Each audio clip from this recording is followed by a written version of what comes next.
महाराष्ट्र में नतीजों से पहले विधायकों की घेराबंदी शुरू हो गई है।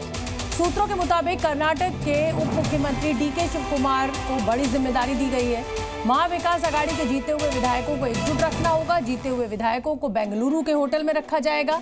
बेंगलुरु में होटल की बुकिंग भी शुरू हो गई है, साथ ही हेलीकॉप्टर की बुकिंग भी कर ली गई है। और ये सिर्फ महाविकास आघाड़ी में नहीं हो रहा है, ये महायुति में भी हो रहा है। महायुति में भी इसी तरीके से बुकिंग की जा रही है और अपने विधायकों को एकजुट रखने के प्रयास किए जा रहे हैं। सुन लेते हैं एक बार।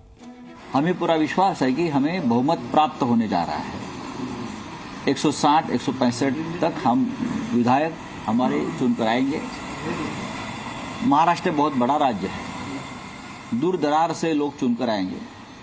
मुंबई में आने के बाद उनके लिए रहने के लिए जगह नहीं है, कहाँ रहेंगे वो, भागम भाग होगी, उनके ऊपर प्रेशर रहेगा इन लोगों का, खोखे वालों का।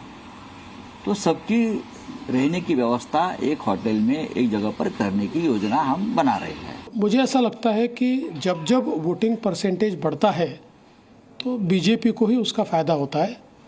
तो मैं ऐसा मानता हूँ कि निश्चित रूप से ये जो बढ़ा हुआ वोटिंग परसेंटेज है, ये बीजेपी और हमारे अलायंस के लिए, महायुति के लिए ये फ़ायदा हमको देगा और इसका फ़ायदा हमको होगा। तो देखिए, संजय राउत कह रहे हैं कि भाई खोखे वालों से बचाना है, यानी पैसा देकर कहीं टूट ना हो जाए इसलिए बचाना है। अपने विधायकों को दूर दूर से आएंगे, होटल देना है। तो इस पूरे मामले को लेकर अब बीजेपी भी तंज कस रही है और महाविकास आघाड़ी पर हमलावर है। क्या कह रही है बीजेपी, वो सुनिए आप। आज सुबह सुबह संजय राउत आके कहते हैं कि हमने तो अपने जीते हुए विधायकों को कहा है जो जीत कर आएगा वो सब मुंबई आए और हम फिर उनको होटल में उनके लिए हमने व्यवस्था करी है रुकने। देखिए, जिस परिस्थिति में उनकी पार्टी है वहाँ उनको अपने विधायकों पर भरोसा नहीं है, उनको अपने साथियों पर भरोसा नहीं है, उनका साथियों का नेतृत्व पे भरोसा नहीं है। तो ऐसे परिस्थिति में शायद ऐसे काम उन्हें करने पड़ते हैं। लेकिन मैं समझता हूँ जिस पार्टी को अपने विधायकों के ऊपर और विधायकों को जिस पार्टी के ऊपर विश्वास है, उन्हें ये सब करने की ज़रूरत नहीं पड़ती। चलिए, मैं आपके आखिरी सेंटेंस से सीधे आपसे सवाल करता हूं। मैं बीजेपी से पूछता हूं, क्या आप लोगों ने अपने विधायकों को लाने ले जाने के लिए हेलीकॉप्टर बुकिंग या होटल बुकिंग ऐसा कुछ अभी तक व्यवस्था शुरू करी है, नहीं करी है? ऐसी कोई व्यवस्था मेरे ज्ञान में नहीं है और मुझे नहीं लगता ऐसी ज़रूरत भी है।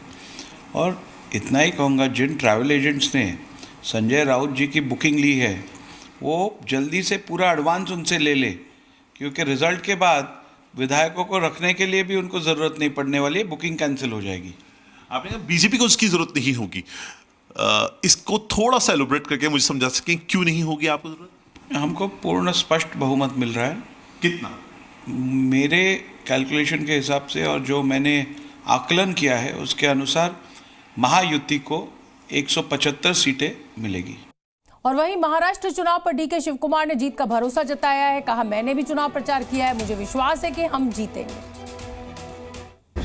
महाराष्ट्र ನೋಡಪ್ಪ, ನನಗೆ ಮಹಾರಾಷ್ಟ್ರದ ಬಗ್ಗೆ ನನಗೆ ಗೊತ್ತಿಲ್ಲ. ನಾನು ಹೋಗಿ ಪ್ರಚಾರ ಮಾಡಿ ಬಂದಿದ್ದೀನಿ, ಗೆಲ್ತೀವಿ ಅನ್ನೋ ವಿಶ್ವಾಸ ನಮ್ಮ ಜನಕ್ಕೆಲ್ಲ ಇದೆ. ಖರ್ಗೆ ಸಾಹೇಬರು ಕೂಡ ಹೇಳಿದ್ರು, ಬೈ ವಿತಿನ್ ಮಾರ್ಜಿನಲ್ಲಿ ಗೌರ್ಮೆಂಟ್ ಫಾರ್ಮ್ ಮಾಡ್ತೀವಿ ಅಂತ ನನಗೆ ಹೇಳಿದ್ದಾರೆ. ಅವರು ಎಲ್ಲ ಲೀಡರ್ಸ್ ಹತ್ರ ಮಾತಾಡಿದ್ರು. ನಾನು ಪ್ರಚಾರಕ್ಕೆ ಹೋಗಿದ್ದೆ, ನನ್ನ ಕಣ್ಣಿಗೆಲ್ಲ ಚೆನ್ನಾಗೇ ಕಾಣ್ತು. ತಟ್ಟೆ ಮರ ಏಟಿದೆಯಲ್ಲ, ದಿಗ್ ಬಿದ್ದಿದೆಯೋ ನೋಡ್ಬೇಕು. C news.